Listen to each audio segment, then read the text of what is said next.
Hello, beautiful people. Welcome to today's video. So in this video, I'm going to be talking about my first budget for this year, 2023. Yeah. Okay. So not much has changed. I really hesitated on doing a video like this because everything is pretty much how it was for 2022 for me, with the exception of creating different sinking funds pages. So I'm going to go ahead and just get started. Let's jump right in. So this year, I'm going to be using the Retro Budget Edition. What I do is I'm just taking a month. I'll probably do 2 months at a time in my planner binder, I guess I can call it. Basically, I have like my catch-all planner, my work planner, my faith planner, my budget planner all together. And I just pull like current months of certain planners in, and my budget planner is one of those. So I am going to just give you all a rundown. So basically, like I said, my structure is the same. I get paid once a month, which means I notate all bills that I expect to pay in the month. At the beginning, I pay all of them, and whatever is left over is what I use to stuff my debit/cash envelopes as well as my sinking funds. So let's just go ahead and get started. I've already jotted down and started creating some things in January, but I figured I'd share it with you because I have a few more things to finish out. Okay, so on this page, I filled everything out on this one. And this basically is all of my bills, all of my expenses, variable and fixed bills. I guess I can't say expenses, so bills is the term. So all variable and fixed bills are on this page. Okay, what I do is for the ones that are considered automatic payments, I have not gone and done that yet, but I would normally notate an A beside that so I know that I don't physically have to go to a website or to a storefront and pay the bill. And then I also have an account that certain bills, like household bills, money is merged over into, and that's what these dots mean. Okay, when a bill has been paid, I check it. And when I've seen the actual bill that I've paid be reflected in my account, I will put a highlighter.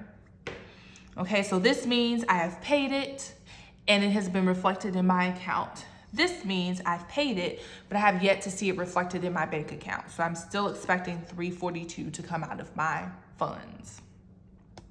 Okay, so that is that. And so just for instance, so for the month of January, I've already written my income.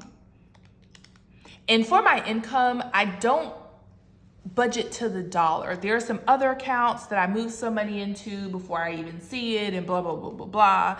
And I just see kind of what's left over. I make some decisions and I decide what number I want to budget to. So for this month, I'm budgeting to the amount of $7,374.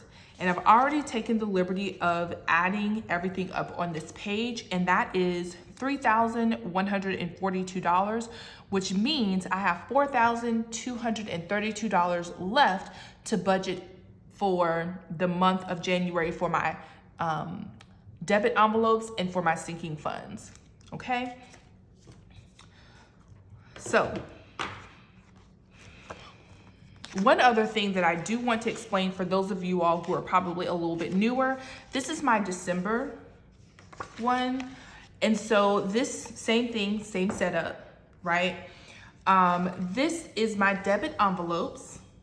And basically this has, I guess, sections or categories for groceries, restaurants, gas, toiletries, beauty, kid stuff, household, and entertainment. And what I did at the beginning of the month was I set how much I was budgeting for each of these things. So all of these things together was $2,505. That's how much I had for the month of December to spend on anything that fell within these categories. Okay, after it's all been said and done, I have subtracted things as time went on, and I have added up what my ending balance was, and my ending balance was $1,140.03. That is a lot. When you're trying to do a $0 based budget, it is good to be able to kind of get maybe a little bit closer and not have that much of a difference, because you can use the extra money to go towards your debt, right? But that didn't happen for me. I think what happened was I really anticipated that I would spend a lot more money in gas. I anticipated that I would just spend a lot more money because it was the holiday time. And I definitely, like, groceries almost got me. I only had 80 bucks left, but beauty did not. I was at the beginning of the month getting my nails done by a professional. Time got away from me. I didn't have the opportunity to do that anymore. So I ended up purchasing some polishes here and there to just kind of make myself feel a little bit better, since I could not get into the nail tech chair. And so I had $205 of the $250 that I budgeted left over, right? And then same thing with gas, $285. I didn't go to work as much in person, I think because of the way the holidays fell. And then also kid stuff. My daughter, we are working on potty training. She is getting it. She is doing good. So having to spend like a lot of money on pull-ups, that has kind of gotten a little bit better as well. So those are things that, you know, I guess contributed to me having that much money left over. So what I have done is I decided, okay, I'm going to carry over. So each time, whatever I have left over for my debit envelopes, I carry it over into the next month. So I carried over this month the $1,100. Okay, so that was part of the $7,374 that I have as income to budget.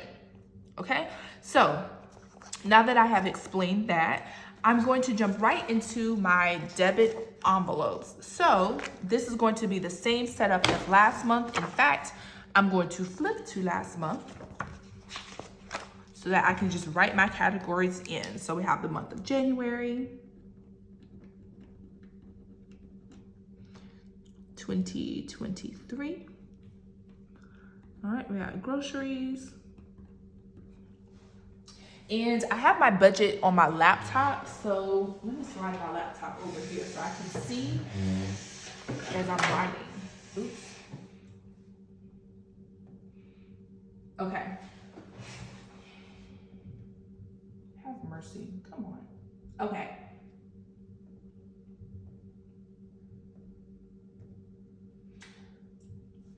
So for groceries, I'm staying with the same budget of $750. We will see how that goes. I may need to up that a little bit. Okay, restaurants.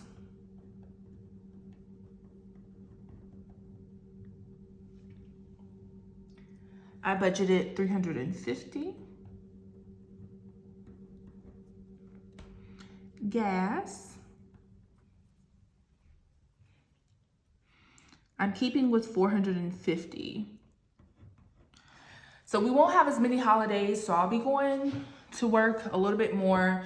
So I'll be spending more gas in that. And then we do have a vacation coming up, so I'll be spending some gas on that. So even though I had $285 left over last month, I'm gonna keep it at the same amount for this month and pray that it's enough. Toiletries.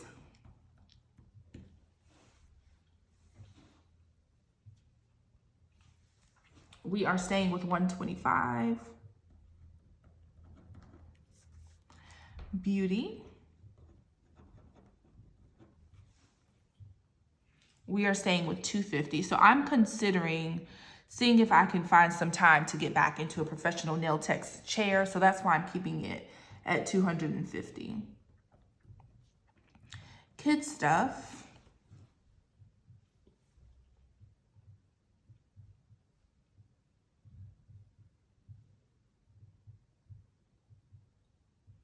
Okay, we're keeping that at $250. This is like really the first month that my baby has been doing really well in the pull-up game. So I'm just gonna keep it where it's at for now. Household.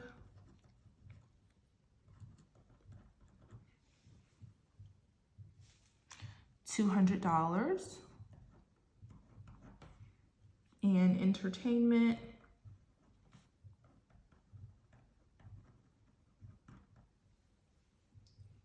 I believe I'm keeping that at $150.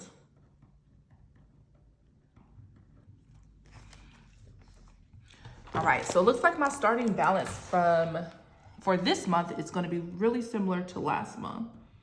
So I'm gonna write this right here.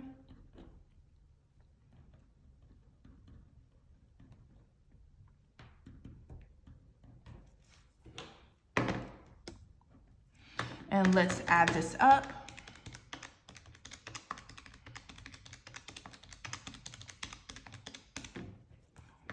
And we have $2,525.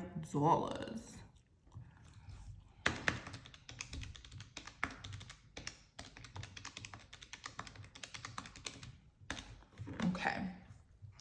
So now that means, let's see here. Subtract 4232. So if I subtract my debit envelope, then that means I should have $1,707 to put into my sinking funds. All right, so I believe I've already written that page out. So I'm gonna go ahead and pop this page in right here.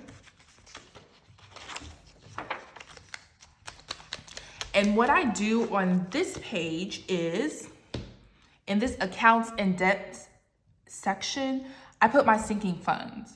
And I probably need to get some whiteout so I can rename what these are. But pretty much this is the category.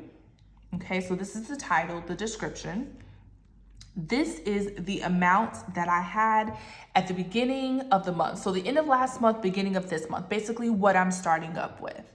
And then this right here is what I'm adding to each particular sinking fund. And this right here is my ending balance after I've added everything. So essentially what I have to spend for the month of December, January. What I have in the sinking fund for the month of January, okay? So I have already added everything up. I'm not gonna bore you with the details, but I have car maintenance, I have house maintenance, I have HOA, which basically I just put aside money every month. We don't pay on a monthly basis, we pay on a yearly basis. So I just put the money to the side, so at the end of the year, when it is time, I can just pull that money out and pay. And as you can tell, my balance is only 30 bucks after adding 23, and I started off with 7. So that meant I paid that at the very, very end of December, and I'm starting off with $7 in that particular sinking fund to start building on for the year 2023. Okay, I have travel. That's self-explanatory. Kids' clothes, my clothes, Mad Money. Mad Money is anything I want to spend my money on. It's basically my spending money. Okay. I have miscellaneous. So miscellaneous covers things that don't fall within any of the other sinking funds that I can think of. So for instance, I've only had to use this once or twice. One of the times I used it was when my license expired and I didn't realize it, and so I didn't plan it, and that means I didn't add it into like a bill budget or anything like that. I said, okay, I'm gonna use my Mad Money account. So I took the money from there and then I just built it back up again. Okay, so I'm only keeping, sorry, not Mad Money, miscellaneous is what I was talking about.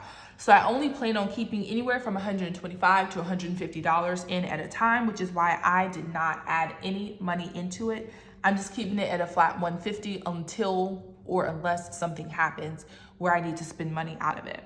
All right, we have medical, self-explanatory, gifts. This covers all gifts. This actually was what I used to pay for Christmas gifts and for birthday gifts for all of 2022. At the end, when all was said and done on December 31st, I had this much money left over. So I'm gonna start kind of building it up a little bit again. Okay, then I have family photos. So that's if we decide to take official photos, or if I have like photos on my phone and I want to create like a special photo book or something like that, it will come out of that account. All right, so as you can tell, after adding everything up, I have $1,707, and that is exactly what I had left over on my little sticky note that I had to budget. So now everything is budgeted to $0. Okay, well, everything is budgeted and I have $0 left over to budget. That's what I mean by that. And so one other thing I'll notate is that I budget everything in whole dollars, so all of this is whole dollars. My sinking funds is whole dollars as well. The only thing that I will actually notate down to the cent is in my debit envelope, as you can tell by, let's see if I have. Yeah, as you can tell by my previous month's example. Okay, but everything else is in whole dollars. And for my sinking funds, I decided to kind of redesign my pages. So I had pages that looked like this, and I found that if it was a fund I used really heavily, like my Mad Money account, because that's basically monthly spending, kids' clothes, because kids are always growing and always need something, even gifts for the month of December, I blew that sinking fund out of the water. So the fact that I have multiple sinking funds on one page of paper meant that if I went through all of it, then I needed to rewrite everything if I wanted a clear, clean, nice looking page. So I wanted to redesign it so I had a little bit more space. And so what I basically did was I put it in a horizontal fashion. And so I've already filled this out. This is like a fresh slate for the year 2023. And in this section, I believe I had about 20 or so spaces to write transactions, 20 transactions. And doing it this way has given me 36, so 16 more transactions that I can notate just by flipping it to horizontal and doing 3 columns. And I still have the space to have 2 separate sinking funds on each page. It's just 1, 2. And 1, 2. Okay, so that is really the only major change, if you even want to call it a change, that has happened in my planner. I have also made it a note to use these weekly expense pages. So previously, I didn't use those pages. I would just notate things in my Every Dollar app and call it a day. But life has gotten really busy, and so I find that I may go a week without notating the expenses that I've gone through. So what I like to do is I like to jot all of it down, and then as I notated in my funds, in my budget. So if I've gone to my Every Dollar app and I've put it in, if I've gone to my sinking funds particular page and I've taken it out, then I will do a highlight. So I know that I have accounted for these expenses. So that is one other change as well. All right, so I believe that's it. What I'm going to do now is I'm going to be quiet and I'm going to decorate my monthly using my retro budget. Well, it says Bright Retro Budget sticker book. Okay, I'll just give you a little bit of a flip through if you're not familiar with this book. All right, so there we go. I think I've covered all the bases, y'all. I tried to make this really quick because I feel like not a lot has changed for me to, put a complete video out, but hopefully this was helpful to someone. If you all have questions, please go ahead and leave them in the comments. I'll be more than happy to answer them for you. Go ahead and also check out my other budget videos that may answer some questions, and I may have probably gone through things a little bit slower in those videos if you are looking for a little bit more information. So I think that's all. I'm gonna be quiet and I'm just gonna go get started. So before I do that, thank you all so much for watching this video. Please consider hitting the subscribe button. I am working on posting videos weekly, and I would love to have you all join me in those videos. I will see you all next time. Bye.